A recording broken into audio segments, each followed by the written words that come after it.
Okay, good afternoon, Mount Vernon. Today is Monday, June 30th, 2025, and we're here for a special meeting. I am acting president at the present moment, so if our clerk can give us a call of the meeting, please. Thank you.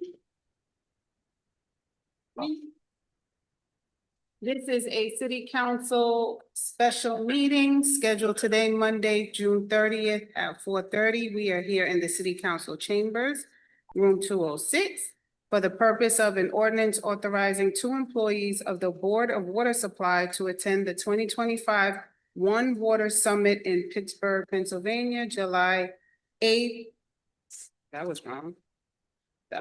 In July 2025, and any other such business. This meeting was noticed to the Journal News, on our social media, on our website, and also here at City Hall in the Rotunda.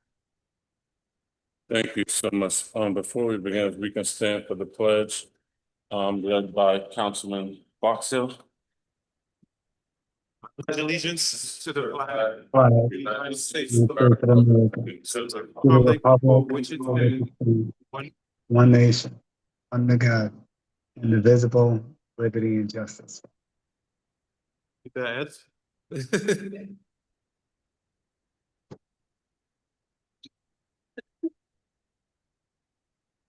All right. Can we get a roll call, please? Yes. Councilman Boxell? Present. Council President Brown is absent. Councilwoman Gleason?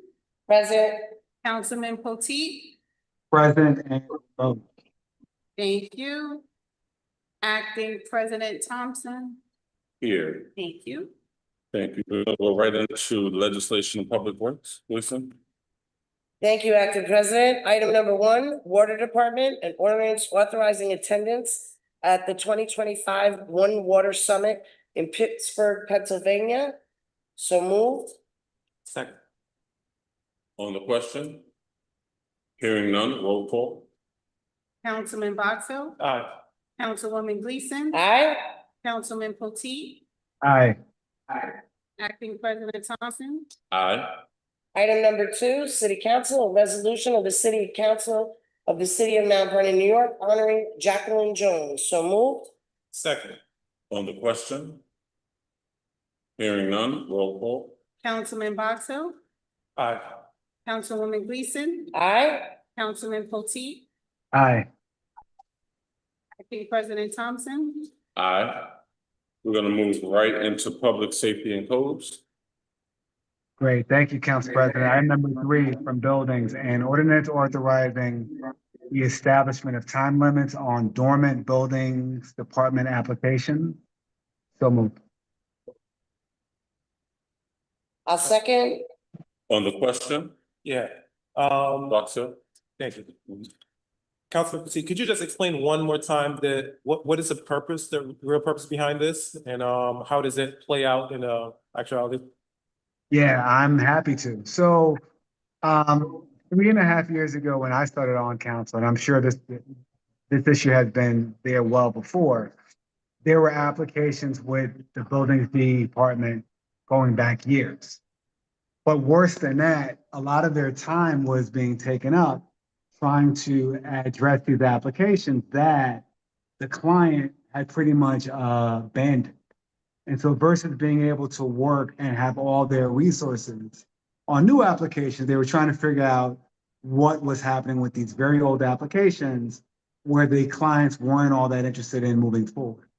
This simply says, after 6 months, if the client hasn't made their way through buildings, then, and without any response from the applicant, then this application goes dormant.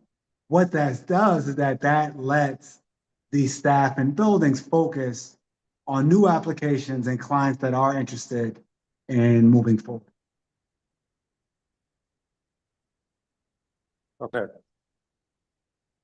So this is like putting the onus on the applicant to timely follow up on their application.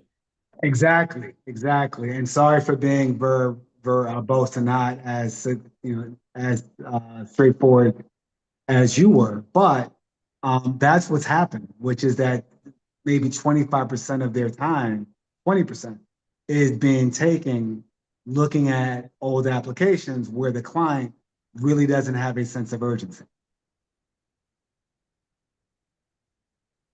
Okay, Any other questions, Gleason? Councilman. yeah, go ahead. Okay, so I have a twofold problem with this. And the twofold problem is, number one, I would assume that they would close that application and refund back the money, correct? I don't know. I'm not sure about that. And my second thing is, now we're putting this matrix in place for the applicant, yet we don't have a matrix in place for the buildings department. So I have people calling me daily, okay, about their applications that are a year old, 2 years old, trying to close out C of Os. So that's the, I don't know what type of, like, if we're putting the metrics on the applicant, why are we not putting the metrics on the Department of Buildings? Yeah, that was my You know, concern. After viewing the legislation, that was my concern. So is it that council is saying there should be corresponding rules for buildings to look at applications? So let's say within 20 days that someone in building should give comments back to the applicant? Man, so what I'm afraid of is, a verbal agreement of, a follow-up, a promised follow-up. And because of the history of, delays, someone could easily go 2, 3, 4 months just waiting on a follow-up from the building department, when in actuality, their application is closed out. And they have to start over and start over the money process again. And it would be almost unbeknownst to them, because it will be on them, the onus is on them to follow up. It's on them to follow the paper trail, when someone could have said, all right, I'll look into it for you, and they're waiting on that. They're waiting on that look into, which it could take 6 months in the current situation in the building department. So that's what I'm really afraid of. Yeah. And if you don't mind, I'd like to piggyback on that, right? So we have the buildings department coming to us relatively monthly, right? And talking about dormant applications, my concern is that I think, you know, the whole basis for this legislation in place is because it's taking up much time of people in the office, correct? Right. That's basically what the letter says. But I gotta believe that they're not spending time on that application unless somebody calls about that application, right? So I don't see the point of this legislation, and unfortunately, I'm not gonna be supporting it, especially since I'm dealing with buildings department. It's not even my committee, and I'm dealing with it on a regular basis to help residents, help business owners, just get through the process properly. So I don't think that this is the time to put this matrix in place. It's there's gotta be a time that we do it, Councilman Gleason. I totally hear you that buildings could do better. And having the stick of saying, you know, within 20 days, someone has to comment on an application, I think is useful, right? But in order for them to get better, this is actually helping that process. And so I agree with you that yes, if someone is sitting around, someone in building sits around for 3, 4 months without giving comments to a live application, that's problematic. But we also can't then say, we want you to devote 20% of your time looking at old applications where clients aren't following. So maybe the answer is we hold this on the floor, but then we go back to buildings and say, well, what can you commit to Yeah, when it comes to commentary from I'd them? like, Just a thought. and also I'd like to see how many outstanding we have at this point that, and I think in open gov, most of them well, maybe they're not in open gov actually. But I'd like to have an understanding of what we're looking at and how much time is actually being spent on that. All You know, this I had a different opinion our last meeting, but the phone calls have amped up. And so I don't think this is the right time. got it. That's all. So I'm happy to hold it on the floor, but I would humbly ask if we could revisit this if not in July or August, after we get certain information from buildings to then figure Yeah, out so the what their next turnaround meeting? time would be. Yeah, we could do it for the next meeting, but have them come on the Monday work session to answer a lot of these questions. Does that work for you? So, Potteet, this was actually one of the, pieces of legislation that was going into second vote. So now, we'll have to actually withdraw the motion because we're in motion right now. We're just on the question. Right. So now you would have to withdraw the motion, and once that is voted on, then you have to hold it on the floor. Or does it make sense just to vote and have it go through two votes versus three? Well, if you have the 3 votes, you can move forward. I'm just not one of them. Yeah, I hear the concern, about this piece of legislation. But, we also have to take into consideration that this will, help our building department move forward. And of course, we do want to see the checks and balances in place, because none of us want to see any residents and or business owners losing money, if they have to start back at zero, you know?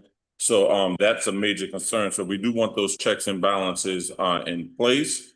If we happen to move this forward and also have that, any amendments to that, we can look into that as well. But I do think that this will be beneficial for the, buildings department and their workloads, especially when we also have our, applicants attached to whoever they use as,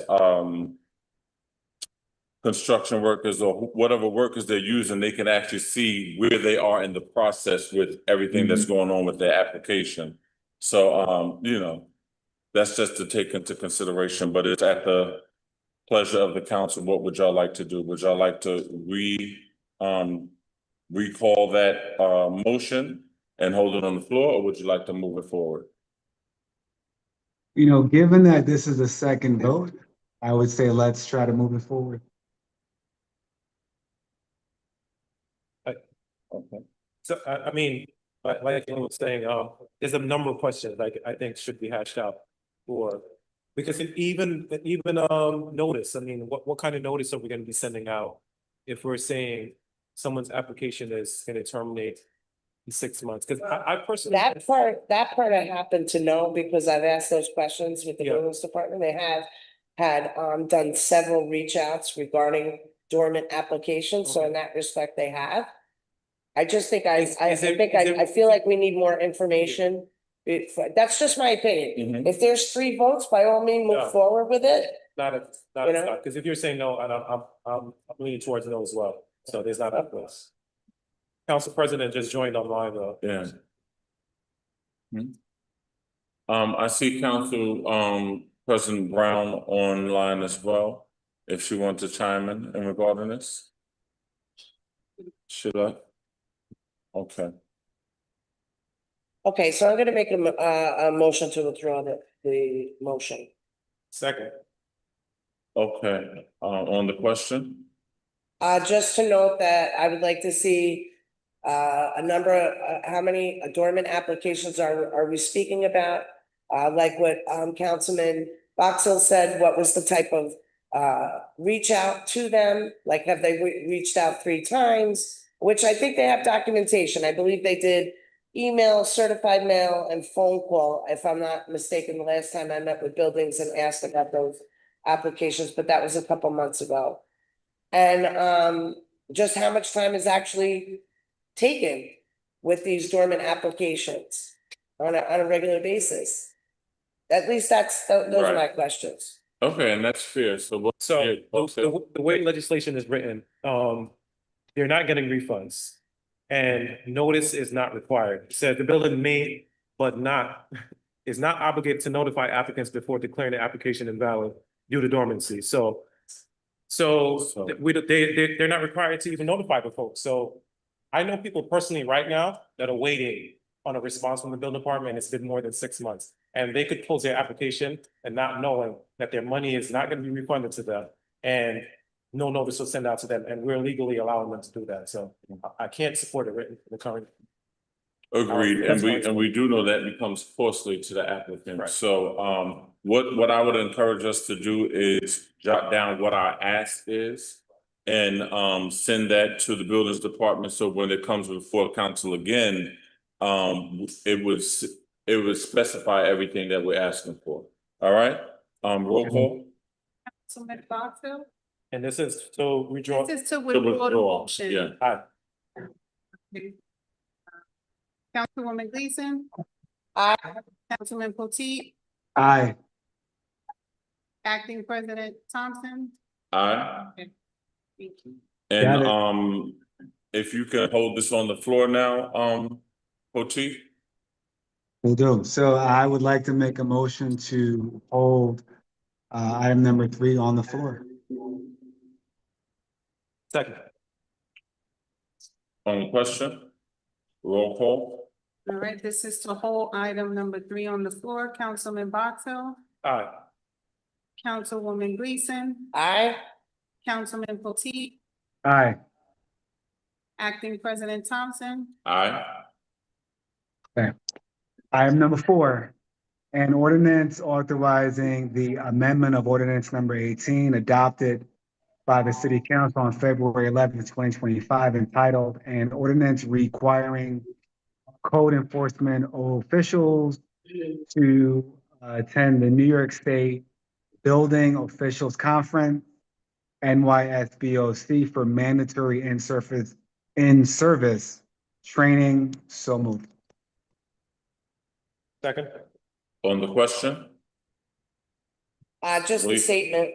I did not vote on this the last time because this is retroactive. I do understand the importance of passing this legislation. I cannot vote for it.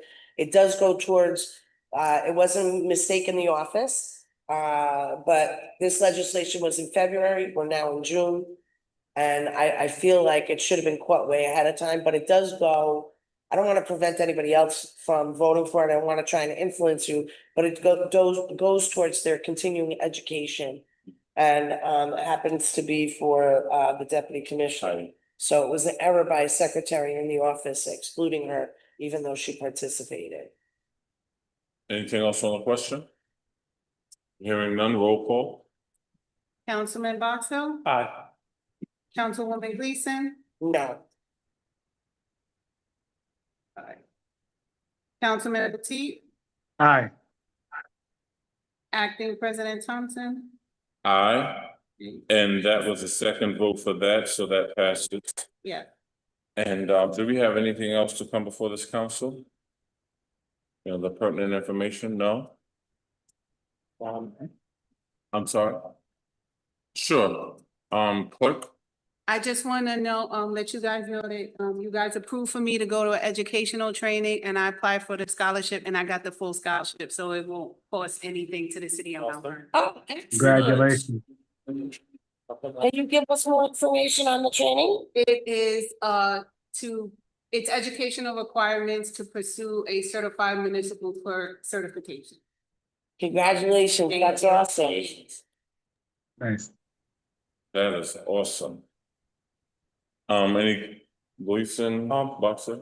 Clerk, could you also give us the information on the wake? Where it is, when the time? I'm gonna butcher the name, Oh, Councilman. I have it. So, So, just so the community knows, today, we are actually mourning our DPW worker Juan Peralta Senior, who was ultimately passed away from an injury, an on-the-job injury. His wake is from 4 to 8 p.m. today at Yanning-Tuono Funeral Home on Gramington Avenue, between Center and Broad. And on Broad and Gramington. So our DPW crew is deeply saddened by this, and there are a lot of people that were affected by this. Our fire department is also affected by it because Juan Peralta Senior's son, Juan Peralta Jr., has just recently been appointed as the fire chief of the city of Mount Vernon.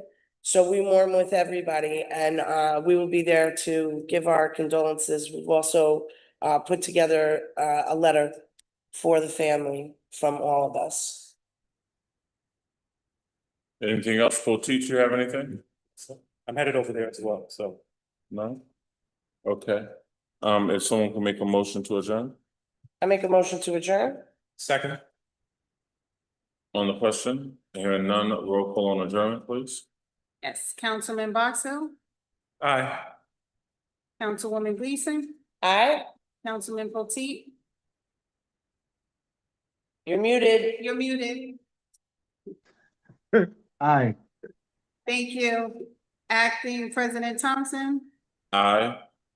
Thank you so much. The time is now 1 minute after 5 p.m. and this meeting is adjourned.